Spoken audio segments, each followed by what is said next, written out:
Yvonne Wekesa. I work at Kenyatta University Teaching Research and Referral Hospital. I am honored to have been invited by Calgary Healthcare to do this webinar. I think it's a very important topic in our country, mainly because most of the patients that we are seeing with ovarian cancer are actually coming in very late. They're coming in when there's very little we can do. And much of that is to do with the disease itself, but also to do with the awareness about how it presents and how we can suspect, having this illness. Therefore, without further ado, I will go right into it. I apologize. I've seen a lot of my colleague doctors have joined, but this will be very basic because I realize we have a lot of non-medics here as well. So this will be very basic. This is just an awareness lecture to help the general public understand what to look out for, when to come to hospital, who to refer where, and basically how to manage this condition in our setup. So as a disclaimer, I'll just say that I realize this particular topic sometimes may trigger, maybe it's quite sensitive and trigger those who are currently going through such a journey. And therefore, I recognize and honor all the women who are currently on this journey, as well as their families and loved ones. It's your strength and courage that inspire us to keep doing this. And just to say that there might be content here that might be sensitive or triggering, and we just want to I apologize in advance and hope that you can reach out after this and we can walk the journey together. This is just a pictorial representation of what we see, the spectrum that we see with ovarian cancer. It could present as a very small tumor, or it could present as a massive swelling in the abdomen.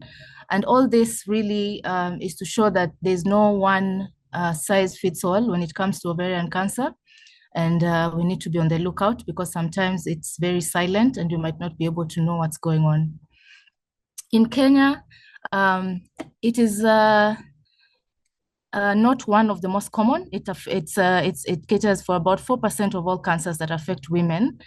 Topmost on the list is still breast cancer, followed by the cancer of the cervix, cancer of the esophagus, colorectal cancer, and then ovarian cancer. But what is key about ovarian cancer is that most of our patients present quite late, usually at stage 3 and 4, where there's we are limited in terms of the options of treatments that we can give to our patients, which is why awareness, early recognition, and timely medical care is needed. And today's goal is just to look at what is this thing we're calling ovarian cancer, what are the symptoms and signs, are we able to treat it at all, and are we able to screen for it? So ovarian cancer, and this is very, very basic, that I will go back to our biology, our high school biology. The ovaries, as you know, are pelvic organs. These are usually paired pelvic organs. Women have usually 2, each on one on either side of the pelvis. I remember when we were doing biology in school, there used to be a diagram that looked like the ovaries were attached to the end of the fallopian tubes. And which is why I chose this diagram, because it clearly to just clearly show that the ovaries are not part of the fallopian tube. It's a different organ, is affected by different diseases, different sort of cancers and all that. So you have a diagram there with the uterus, the ovaries, the fallopian tube. And just to say that every time we say a woman has cancer of the reproductive system, these are all different organs and are affected differently with different risk factors and all that. And when we talk about the ovaries, these are organs that produce eggs and hormones. And usually we start off when a woman is born, or rather when a girl is born, you start off with about 1 million to 2 million not ovaries, eggs or oocytes. And then as you go on along with life, by the time you're in your adolescence, puberty, the number of ova or eggs have reduced to about 350,000. And this is just by a natural aging process, even without ovulation or anything like that. And then as we go on, by the time you hit menopause, they're usually less than 1,000 eggs. And in a lifetime, a woman ovulates about 300 to 500 eggs. So as you can see, note that when you're born with 1 million to 2 million eggs, it does not mean that all of this will be ovulated at some point. There are some that just undergo a natural process of aging and dying off, even without ovulation. And when we talk about ovarian cancer, we are looking at the ovary, the organ that I've shown there on the right. The organ, the ovary has 3 major areas where cancers can come from. The most common cancers come from the lining, the outer lining of the ovary, what we call the epithelial lining. And that lining produces, again, several other subtypes. But what we can just remember from this lecture is that there's several parts of the ovary where cancer can start. It can either start from the outer lining, it can start from the egg itself. So you have these eggs that are inside the ovary. So it can start from the eggs, as medics we call the germ cells. It can also start from the other tissues that are, neither the lining nor the eggs. So we have 3 different types of cancers that can come from the ovary. Why this is important is because the surface of the ovary, the tumors or the cancers that come from the surface are usually the most aggressive, the most dangerous, the ones that do not respond to treatment or chemotherapy as well. And usually a person presenting with that kind of cancer will be treated a bit differently from the one presenting with the other types of ovarian cancer. And again, why this is important is because according to the age of the patient, you'll be able to tell which kind of cancer they're likely to have. For example, we have cancers of the ovary that can occur in children under the age of 10. As in months old, girls who are months old can present with ovarian cancer, but usually these are from the germ cells, and usually these have a much better outcome, prognosis, and all that. So as we go along, you learn these little subtle differences and be able to say, not all, when somebody says, I have ovarian cancer, not all ovarian cancers are, the same as in terms of presentation, in terms of treatment, and in terms of outcome. Okay, moving on. So basically, when we say ovarian cancer, what we mean is just that the cells, one of these cell types, either the ones that are on the surface, the ones from the eggs, or the other cells within the ovary, have grown out of control and have produced a tumor or a swelling or a mass. So this is what I was talking about, that ovarian tumors are not only found in older people, especially when you talk about germ cell tumors or the tumors that come from the egg itself. Those ones can occur in children as young as months old. That picture on the right there is just an ovarian tumor that we recently removed from a 7-year-old girl. And usually those tumors have actually a very good outcome because they respond very well to chemotherapy, they respond very well to treatment, as opposed to these surface epithelial tumors, or the tumors that come from the lining, the outer lining of the ovary, which occur in older people and also have a bit of worse outcomes. We also want to remember that there are tumors that look like they are on the ovary, but they may be coming from other organs in the body. And these are what we call the metastatic tumors or Krukenberg tumors for the medics who are here. And those tumors are usually come from mostly the gastrointestinal system, like the stomach, the colon, the rectum, and all that. So what ovarian cancer is not? I know most of our patients come to us and they are worried because they have done an ultrasound and they have found they have a cyst, and they equate the cyst to cancer. So most ovarian cysts are actually quite normal. Please remember that every time you ovulate as a woman, it's sort of like a bruise on the surface of the ovary when the egg is released. And when that happens, during the repair process of that bruised area, you have sort of like a cyst that forms and usually disappears without anyone noticing, or if you never did an ultrasound, you'd never know it's there.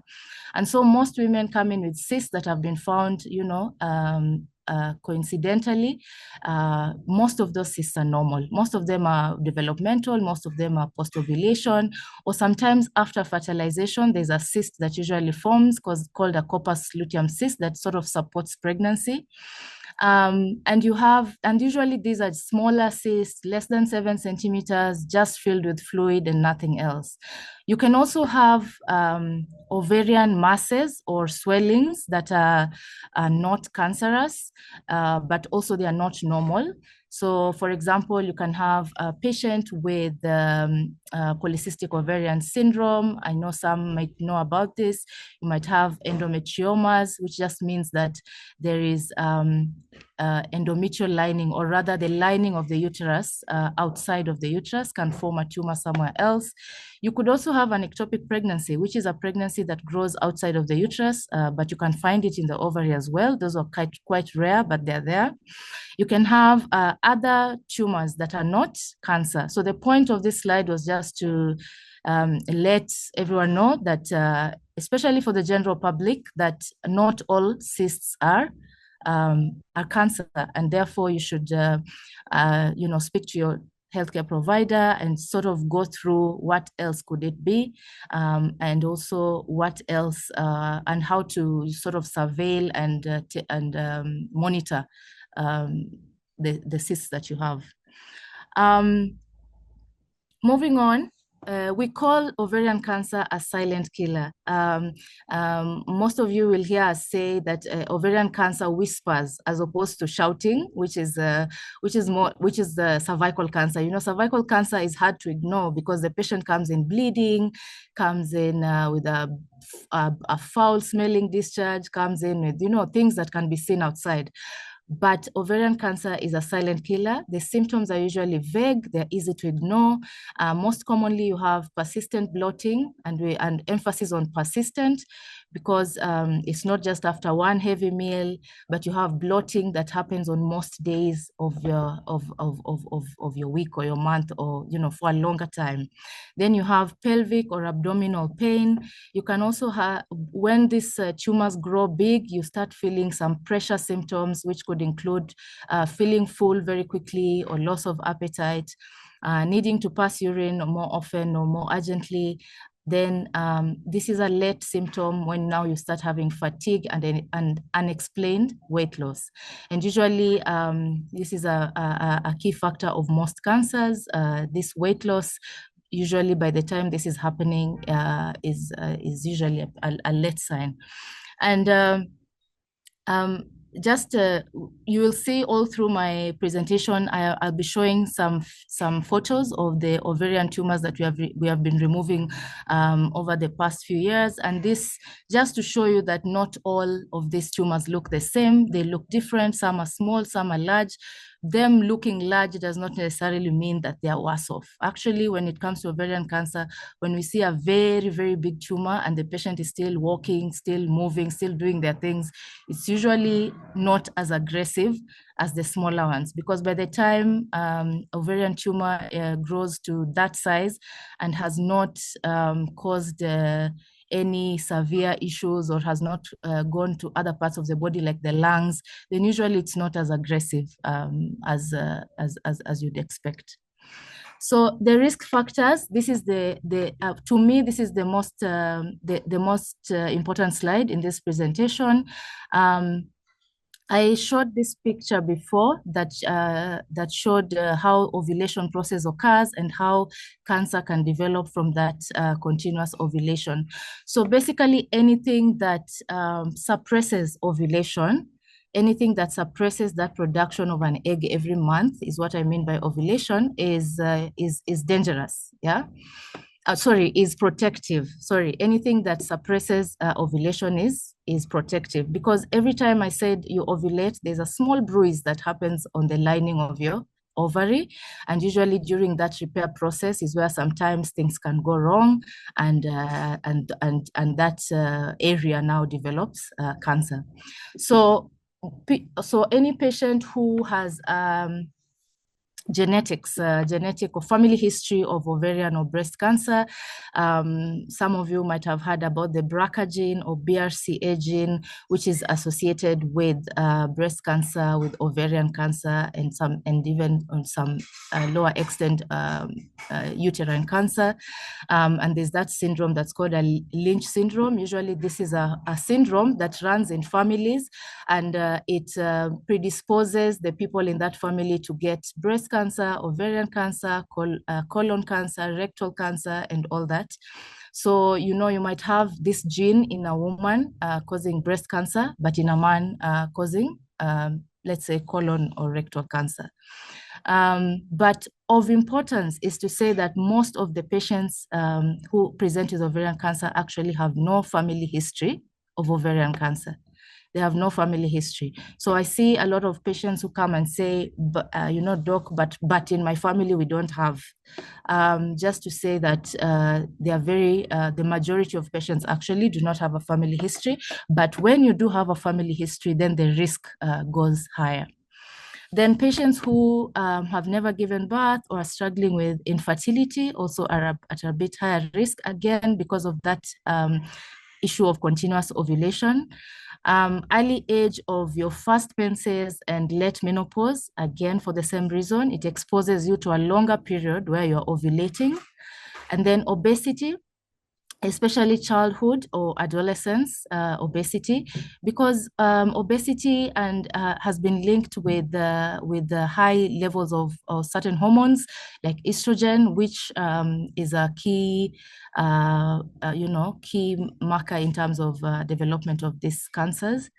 And then endometriosis. I think we can come back to this endometriosis later, but endometriosis in short just generally means having endometrial lining cells outside of the uterus. The lining of the uterus that sheds, and you see a menstrual period every month, is found outside of the uterus, and therefore is causing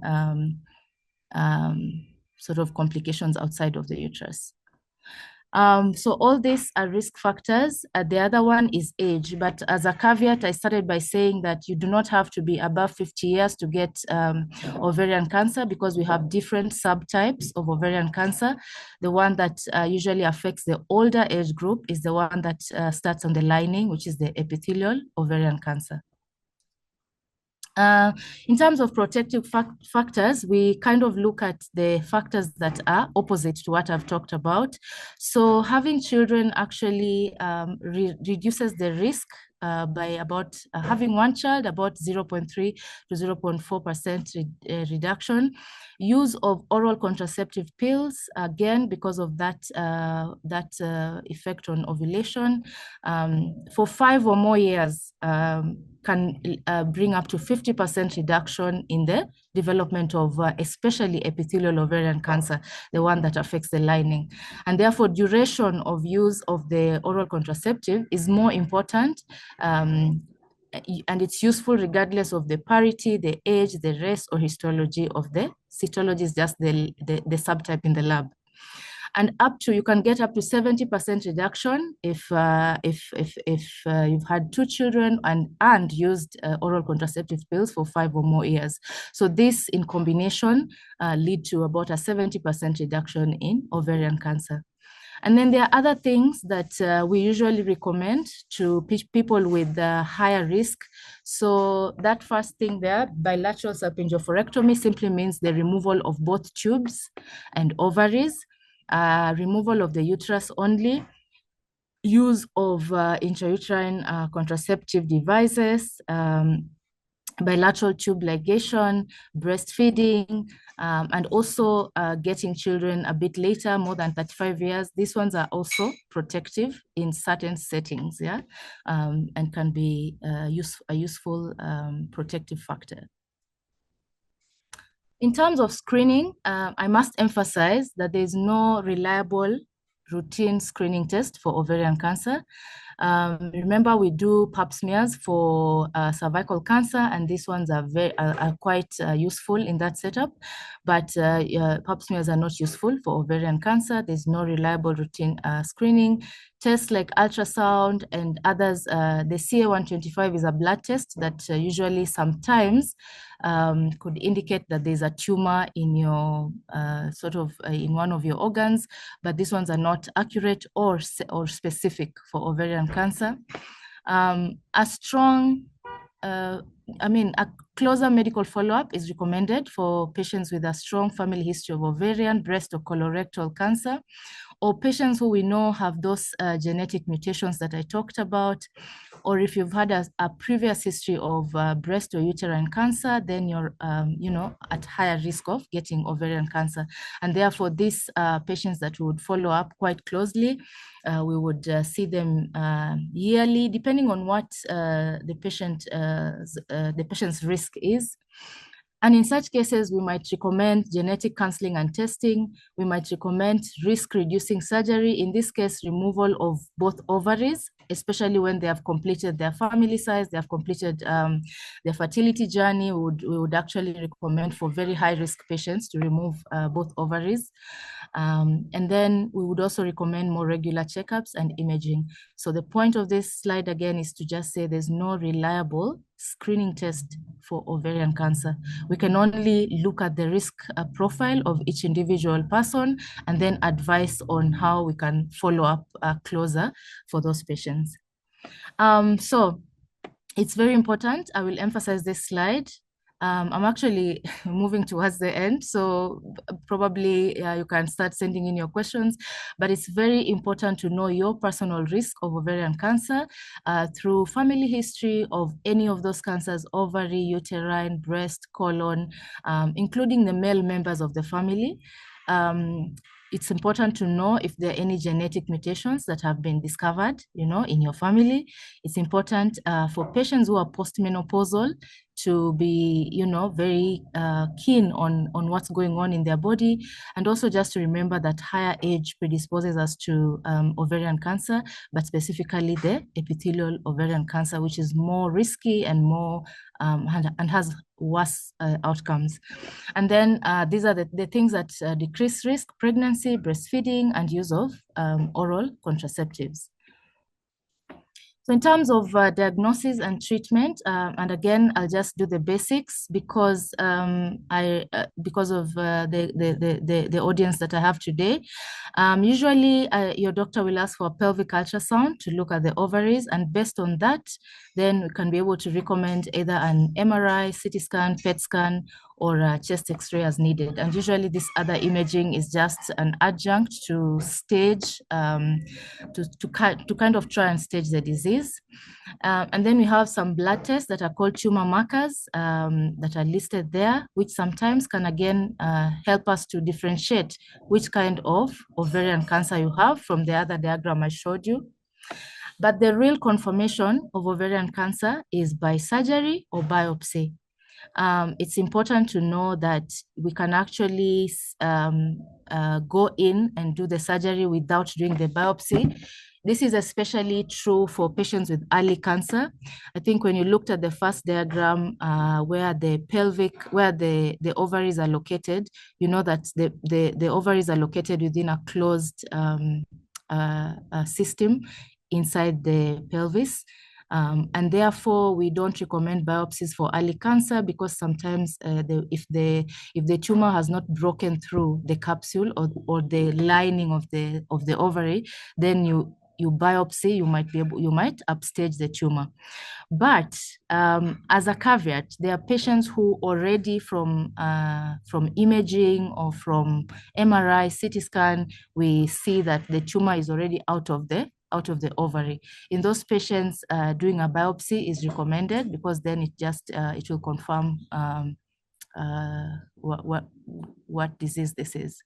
And then following surgery or the biopsy, we can now decide whether to do chemotherapy, and there are other, we have now other kinds of better treatment even after chemotherapy. Of importance again is to say that pap smear does not detect ovarian cancer, but it's usually helpful before surgery because you want to know whether this patient has other types of cancers that need to be dealt with at the same time. And pap smear is very useful to tell us whether the cervix is okay, and sometimes, rarely, it can also give us an indication of what's going on with the uterus, the lining of the uterus, the endometrium. So in just through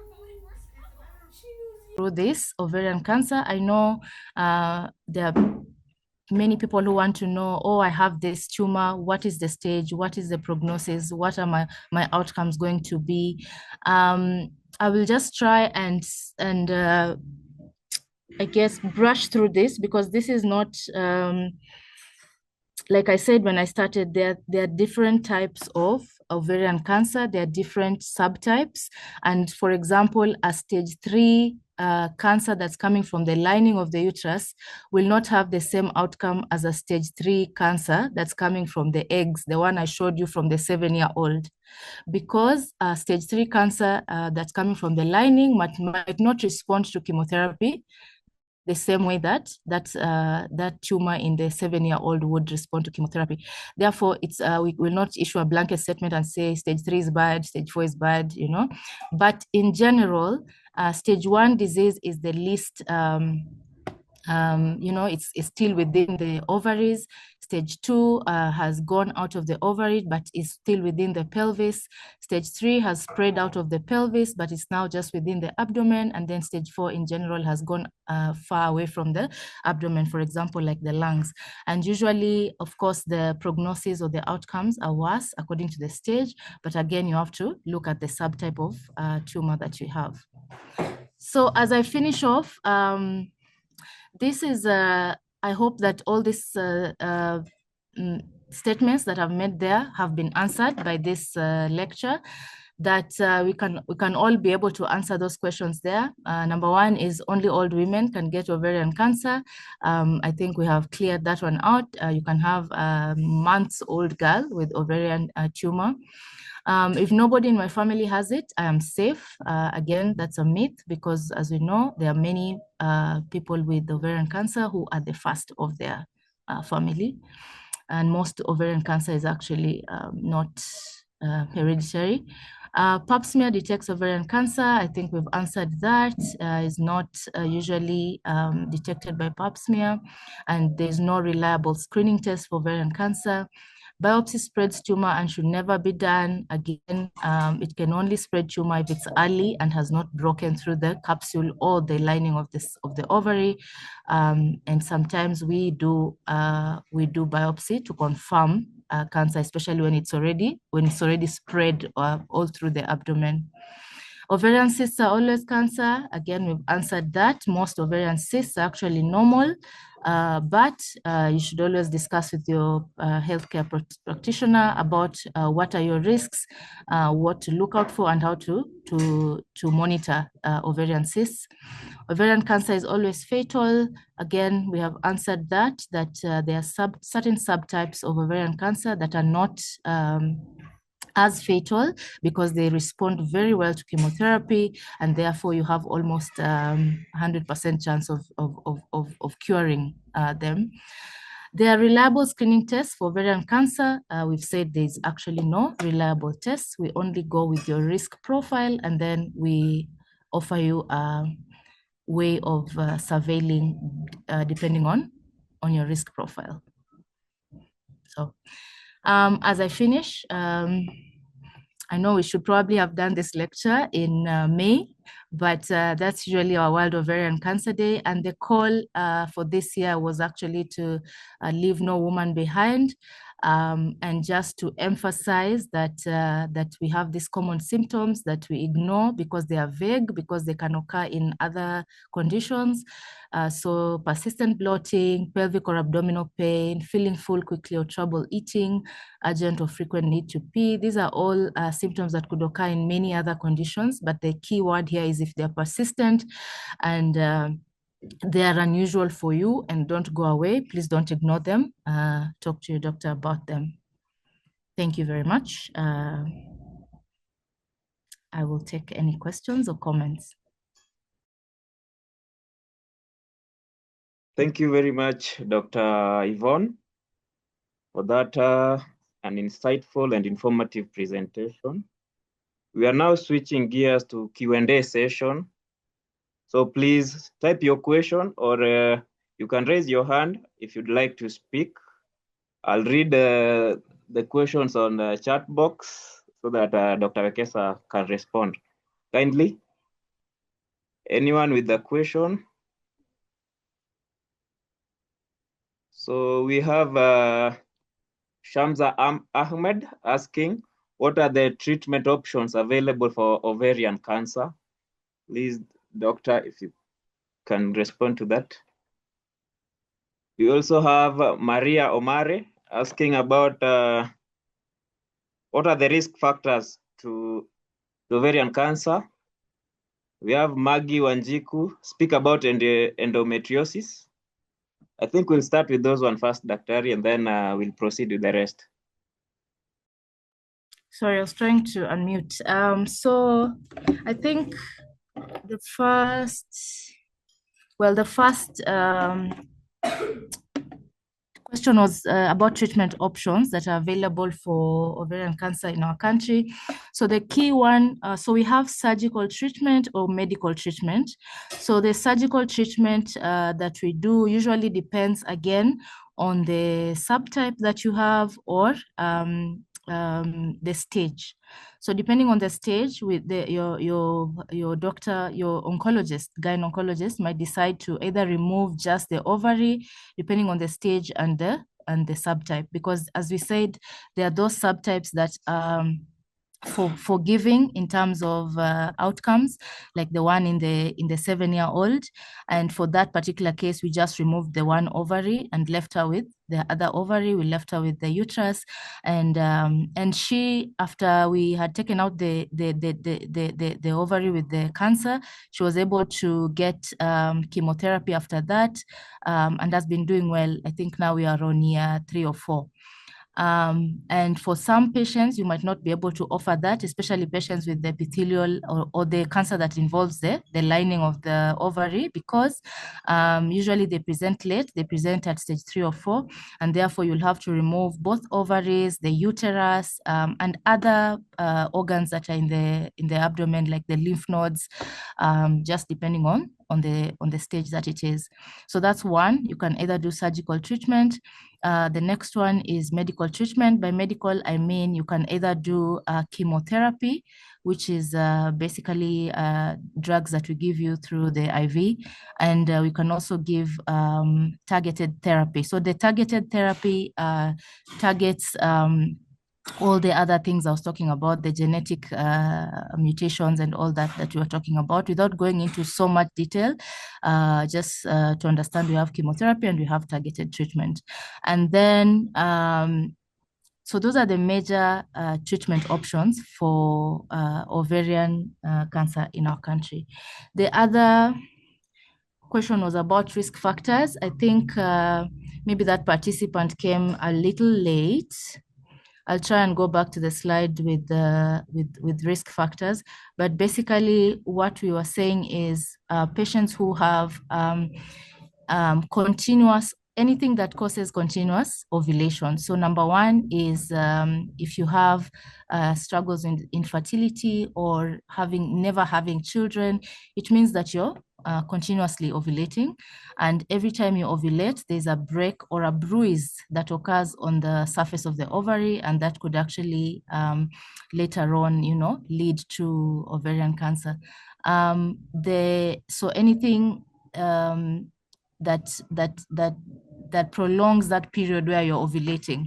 So for example, early menses, late menopause, so people who have been in their fertility window for a longer time, people who've never had children, people who've not used their contraceptions like oral contraceptives, which suppresses ovulation.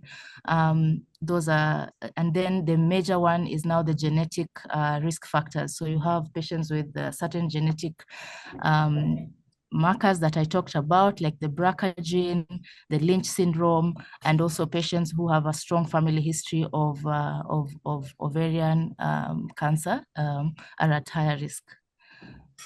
What was the other question? Can't remember. The question, Maggie is asking that you speak about endometriosis.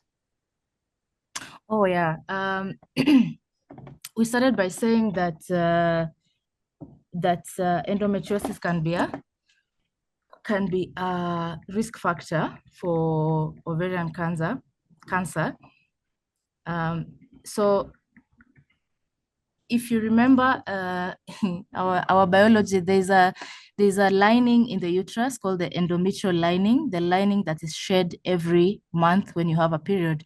And usually there are people who let's say they have that lining of the uterus outside of the uterus. And therefore, every month as you have your menses, wherever these chambers of endometrium are, they are also bleeding wherever they are. So that's basically what endometriosis is. You have endometrial lining that is outside of the uterus where it's not supposed to be. And the problem with that is that every time you have that bleeding outside of the uterus, you have, because the uterus knows how to heal itself after menses, right? But outside there, it leads to scarring, it leads to, other issues forming. So that's basically what endometriosis is. I don't know if that answers that question. We also have Saitoti George asking how much is gene mutation testing for ovarian cancer? I think that question should be answered by Calgary. We have panels that can be done for for screening of high-risk patients, the BRCAs, the BRCA gene, and all that. I don't know if there's anyone here from any of the labs that can give us very accurate information. Depending on how many of those you're doing, then the price will change. But I think, I don't know if Dr. Kairide is here and can take that one. Yes, Dr. is around. So Dr. Fred, kindly. Thank you. That's a good question. And as Dr. Ivona said, we may not be able to give an accurate estimation to Mr. Saitoti. Probably we'll research and find out, because it depends on the combination of what you're doing, where you're doing. Sometimes also the turnaround time, because there are some which will have express service or routine service. So there are many combinations which will help.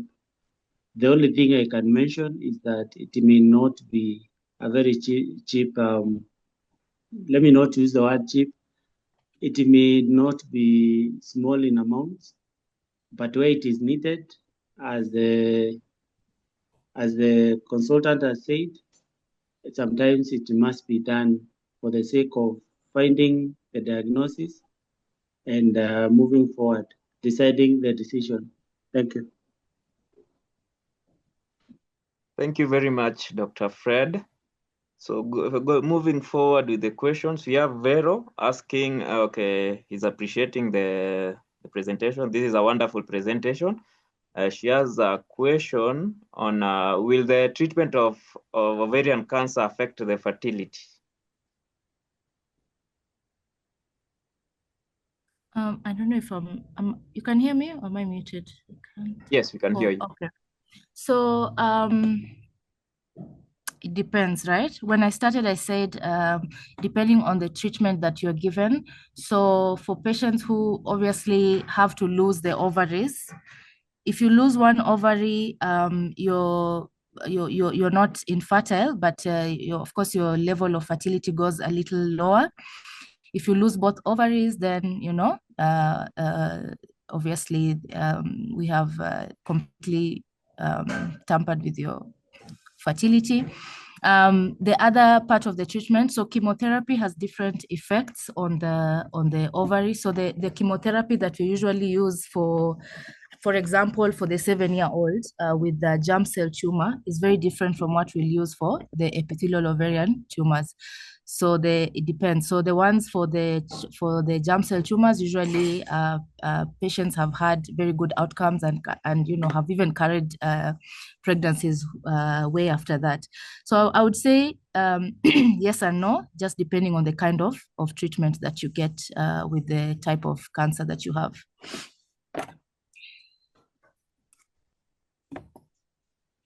Thank you. We also have NK asking, what's the life expectancy of someone diagnosed with ovarian cancer? I really avoided that particular slide because, again, you remember when I put up the slide on staging, I said you have stage 1, 2, 3, and 4. But again, with that stage 1, 2, and 3, and 4, it depends with the subtype that you have. So therefore, I cannot answer that question in that format. It depends with which cancer, what stage, what subtype, and then we can now, for a particular person, calculate their survival rate. I think that's best to say. And also in this particular setup where we are having this webinar with the general public, I'm also very sensitive that there are people here who might have just gotten a diagnosis or have a loved one who has just gotten a diagnosis, and it will be rather cruel to just say, now you with your stage 3, you have this percentage of time. So I would say this is tailored to a particular patient depending on the subtype you have and the stage. Yeah. We have somebody logged in as the phone. Can't see the name. Is asking, ladies who have undergone TL and have experienced early menopause at 45, are they at risk of getting ovarian cancer?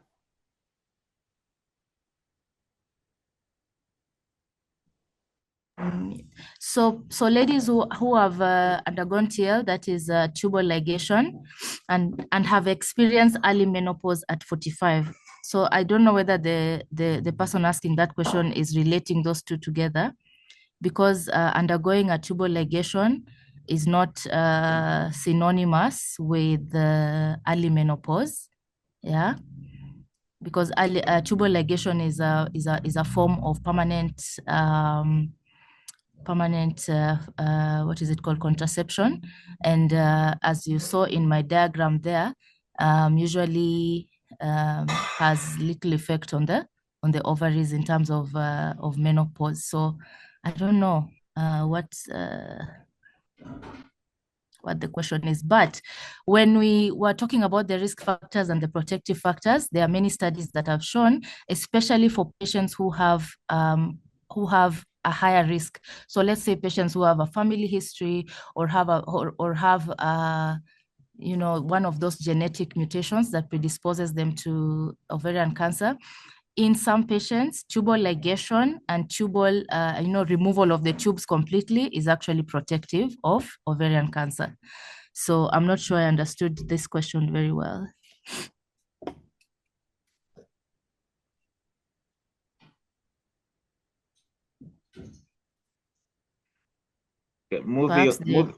Sorry. The poster can, I'm saying perhaps the person who posted it can clarify. Yeah. Okay, thank you. All right, moving on, we have Frederick Kairithia. Is saying, please comment on any available national programs for screening or referral. And he's appreciating the session. This has been a great lecture. Excellent. Thank you, Dr. Karithia. I know that what we call hapa na hapa symptoms that really don't seem to tie in or don't seem to point to anything specific, but they are persistent. The best way maybe probably you can start with is just an ultrasound. You know, transvaginal ultrasound is quite, can tell us a lot of information that we need to know about the ovaries. And then based on their symptoms, we can also follow up with the tumor markers that we talked about, based on their age and their risk. We can also look at the tumor markers. So I would say if a patient is coming in quite often, persistent symptoms that don't seem to be adding up, please let's start with a transvaginal ultrasound just to see what's happening with the ovaries. Yeah.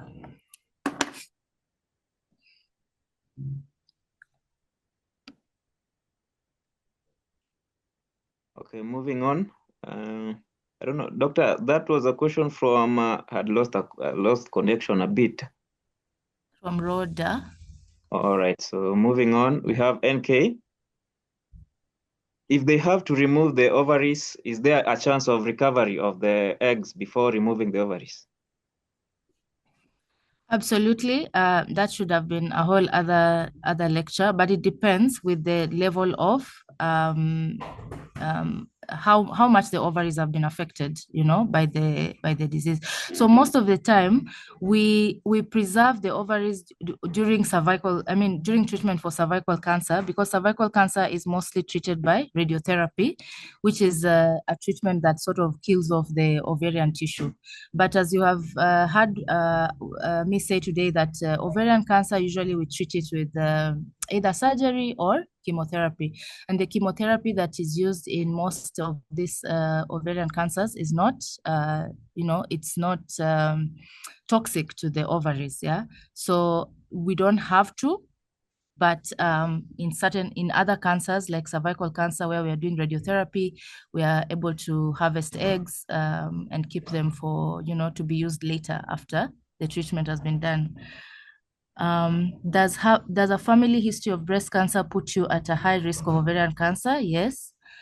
We just talked about the genetic mutations like the BRCA or the BRCA mutations that predispose people to more than one cancer. So it can predispose you to breast, can predispose you to ovarian, and even the men to colon, rectum, all this. So having specifically a family history of breast cancer could actually put you at high risk for ovarian cancer, because it could be due to one of those genetic mutations.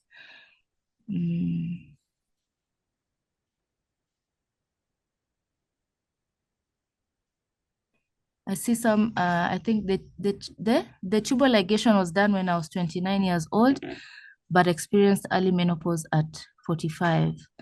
I think this is a personal question, Jerusa. I would appreciate if you would reach out, to one of us, to me or to Calgary, so that we can address it specifically. What is the relationship between ovarian cancer and PCOS? I would say that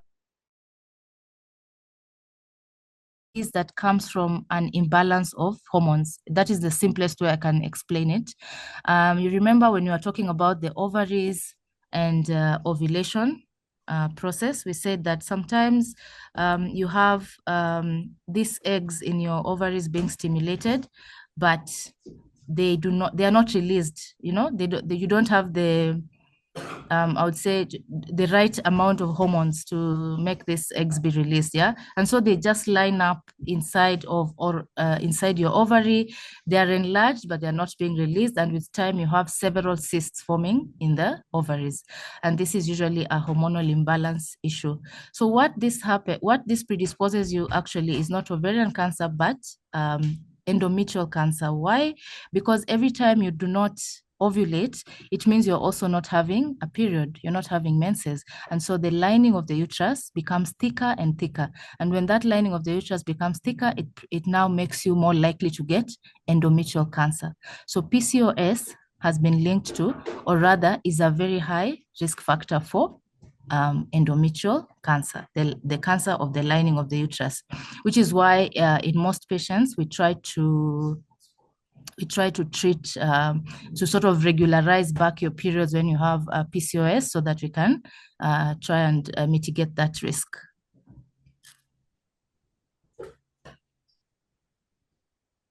Don't know if there's any other question. Yes, we have Saitoti. He had asked about gene mutation testing, and he's followed it up with especially in BRCA gene mutation. Yeah, so like we had, I think Dr. Karithi had answered that, and we said depending on whether they're doing 1 or 2, there's BRCA1, BRCA2, and which panel you're doing. The last time I checked, and I've been told this has gone much lower. The last time I checked, it was in the 100,000 for that panel. So I think we can find out the latest in terms of our setup and pass that information. Yeah. But again, it depends with which panel they do, and specifically tailored to your risk.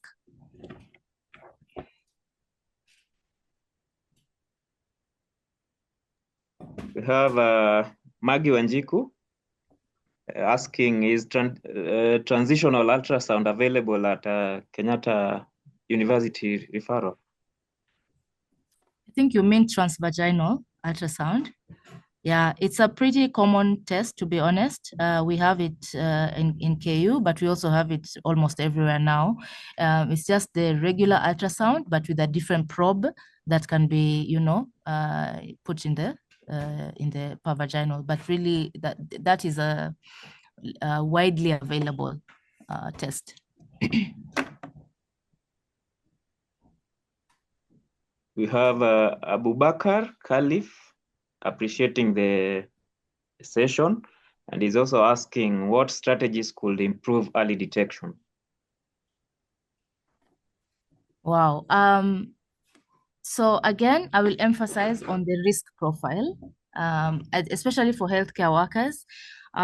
You're seeing a patient who has, has a very strong family history of malignancies or cancers of not just the ovary, but, breast, colon, all this. So ovarian cancer is all about the risk certification. And then now, because by the time you get symptoms, it's usually late. Yeah. So for us as healthcare workers, it's just to be on high alert for these risk factors. I mean, every year when people come in for this, their yearly checkups, it would be good to understand their risk profile, understand if there's any cancers or any unexplained, deaths in their families. Because I know also that most ovarian cancers have been, alikufa cancer ya tumbo, and people don't know what was going on in there. So any unexplained deaths from cancer, any cancers in the family of all those types of cancers that we mentioned, just having that higher index of suspicion, and now just following them up more closely, because like I will say again, there's no reliable screening method for ovarian cancer. So for people who are very high risk, for example, they have a family history or they have one of those genetic mutations, then those are patients that we now start seeing them quite more often and doing the transvaginal ultrasounds in combination with the blood tests that I talked about, the tumor markers. So those ones are usually viewed in combination, and we can now say this is a patient who might, let's say, require risk-reducing surgery. For example, if you are very high risk and we think that you have finished your childbearing or fertility journey, then we might even recommend that we remove the ovaries as a preventative method, at the worst case scenario. So I would just say high index of suspicion for patients who are at risk, because we don't have a reliable screening method. Thank you very much for that answer. We also have somebody whom I think I can only see the brand of the phone is using, Samsung. So he's asking, do you encourage young ladies to give birth to the number of children at between 20 and 30 without spacing using other family planning methods, then do TL to avoid ovarian cancer? No, but before I answer that, I've seen my senior Dr. Anissa has joined and has given an answer in terms of the genetic testing. BRCA1 and 2 testing is done. Each panel costs about 41 to 52,000 depending on the lab and whether it's genetic or somatic, and the total range is 90 to 150K. So yeah, so that's a more clear answer in terms of the treatment. And then, sorry, in terms of the tests that we do for genetics, then do you encourage young ladies to give birth to the number of children at 20 to 30 without spacing, using other family planning methods, then do TL? That is a very controversial statement for me to say, because as we know, fertility is a very personal journey, and it's also you know, I mean, it's not something that is foolproof in terms of preventing ovarian cancer. Now, I know we said that tubal ligation can prevent, or rather it can be protective for ovarian cancer, but remember, this is for patients at high risk. And when you look at the patients at high risk, those are patients who have either that strong family history or those BRCA mutations that you're talking about, I mean, compared to the general population, are a very small number. So I wouldn't be going around just telling people remove. But once you finish childbearing, at whatever age that you finish childbearing, then removal of the tubes is actually recommended these days, because now we have some cancers that can arise from the tubes. So I wouldn't say, recommend people to finish quickly and then do a TL. I don't think that would, be appropriate.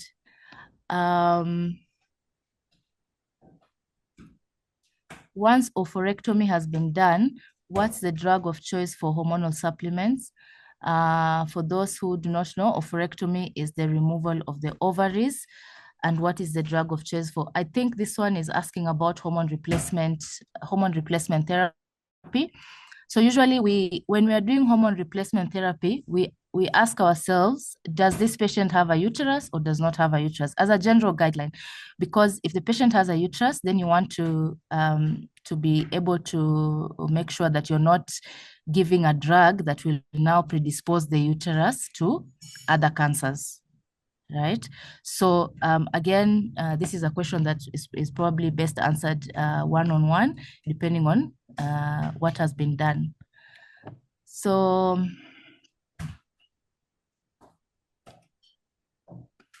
I think those are the questions that I've seen. I don't know if you've seen any, Wycliffe, on your side. No, those are the only ones. Unless, is there anyone we are leaving behind? Maybe you can raise your hand and speak. I think those are the only ones. Oh, we have Abu Bakar. Thanking you for the session. Kindly, if you have any question, please ask. A great presentation and session. That's Anissa Mburu. Appreciating.